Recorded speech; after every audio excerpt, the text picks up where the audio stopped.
नमस्कार। मैं ब्रिजेश कुमार मिश्र। आज 1 नवंबर है, दिन शनिवार है और आज का पेपर मेरे पास पड़ा हुआ है। मुख्य पृष्ठ पर दैनिक जागरण के राष्ट्रीय संस्करण के मुख्य पृष्ठ पर खबर है कि उत्तर प्रदेश में एससी एसटी एक्ट का झूठा मुकदमा दर्ज कराने वाली महिला को 3.5 वर्ष की सजा। ये मामला क्या है? किसान यूनियन के दो गुटों की आपसी रंजिश थी। उस मामले में महिला ने दर्ज कराया था फर्जी केस, वो भी बहकावे में आकर एक पक्ष के द्वारा। दोनों पक्षों से फर्जी मुकदमे दर्ज कराए गए थे।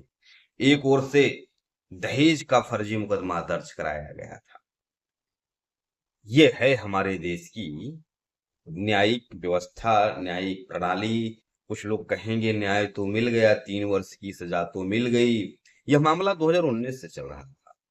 2019 से लेकर 2025 तक जिन लोगों के ऊपर फर्जी मुकदमे दर्ज हुए होंगे, उन्होंने कितना भुगता होगा, शारीरिक, मानसिक, आर्थिक, उसका आप अंदाजा नहीं लगा सकते। कई मामले में लोग आत्महत्या तक कर लेते हैं, बेगुनाह लोग आत्महत्या कर लेते हैं। एससी एसटी एक्ट पर सुप्रीम कोर्ट का एक निर्णय आया था 2018 में कि भाई जांच कर लो, जांच करने के बाद ही गिरफ्तारी होगी। तो उस समय जितने भी राजनीतिक दल थे, पहले तो अन्य राजनीतिक दलों ने, कांग्रेस ने, सपा ने, बसपा ने, तमाम लोगों ने देश भर में हंगामा किया। उस समय दंगे हुए, आगजनी हुई, कईयों की जानें गई।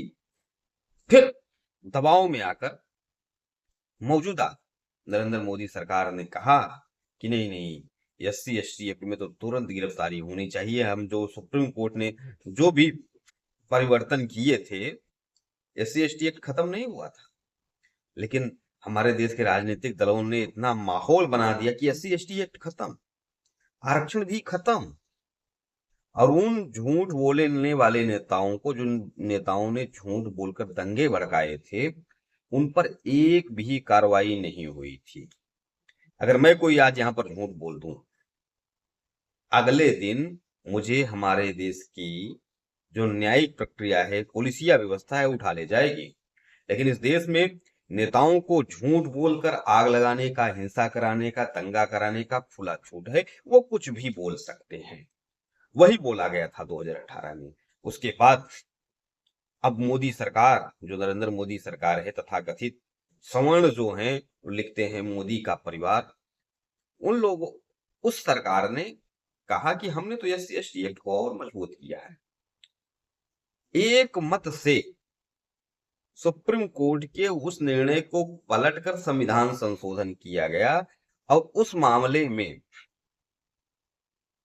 सारे राजनीतिक दल मौन थे, सभी सांसद मौन थे, सब गूंगे बहरे थे। सबका मानना था कि ये जो एससी एसटी है एक्ट है वह ठीक है। क्या लगाकर कुछ भाषण भी दिए गए थे कि नहीं नहीं, इनका तो हजारों सालों से शोषण हुआ था। तो किसने शोषण किया था? पहला टारगेट होता है ये सामान्य वर्ग, ब्राह्मण, ठाकुर, बनिया। लेकिन इस एक्ट में एससी एसटी के अलावा सारे लोग आते हैं। यह एक्ट केवल सामान्य वर्ग पर लागू नहीं होता, सब पर लागू होता है। तो वो एक्ट है एससी एसटी एक्ट, जिसे काला कानून भी कह सकते हैं, प्रोटेक्ट एक्ट भी कह सकते हैं। वह एक्ट है ये।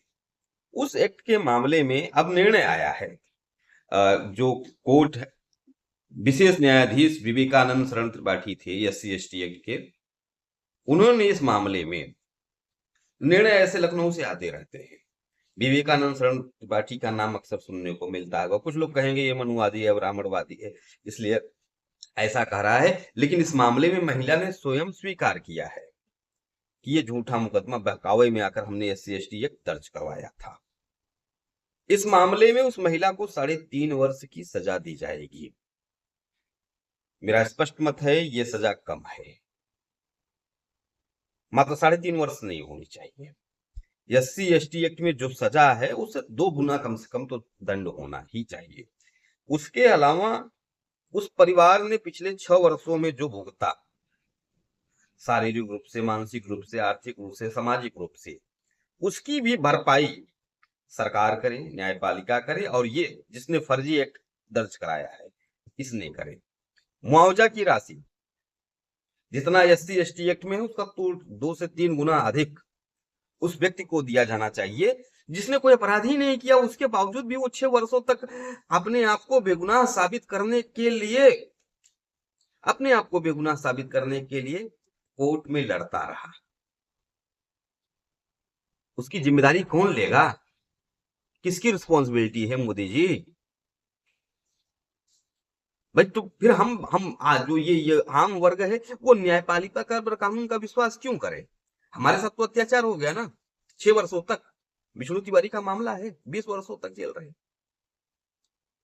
उसके दौरान और अधिक हो सकता है, उनकी माता का, पिता का, भाई का देहांत हो गया, खेत बिक गई, बारी बिक गई, ये हो गया। तो उसका निर्णय कौन करेगा? उसके लिए किसको दंड दिया जाए? जो सदन में बैठकर नेता ऐसे नियम बनाते हैं उनको दिया जाए, पुलिस को दिया जाए, जिसने फर्जी एक्ट दर्ज कराया है उसको दिया जाए, किसको दिया जाए? हम आप बोलते नहीं।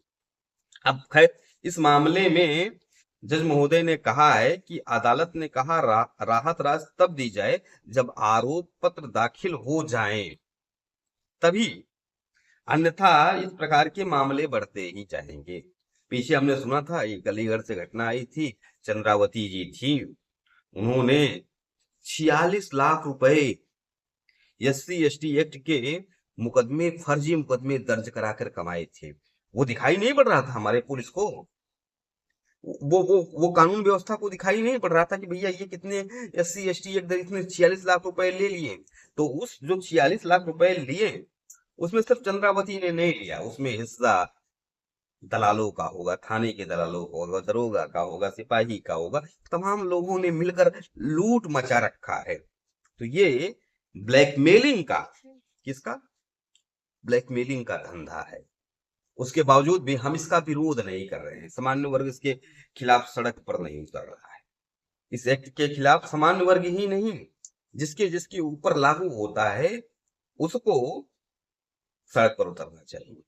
हम करे मत खत्म करो, चलो जरूरी है एक्ट, लेकिन फिर फर्जी होने पर दोगुना दंड रखो, सजा भी रखो, मुआवजा भी दोगुना रखो, और उसकी भरपाई, जो व्यक्ति फर्जी तरीके से फंसाया जा रहा है उसकी भरपाई भी सरकार को और उस जिसने ये केस दर्ज कराया है उसको करना चाहिए। धन्यवाद।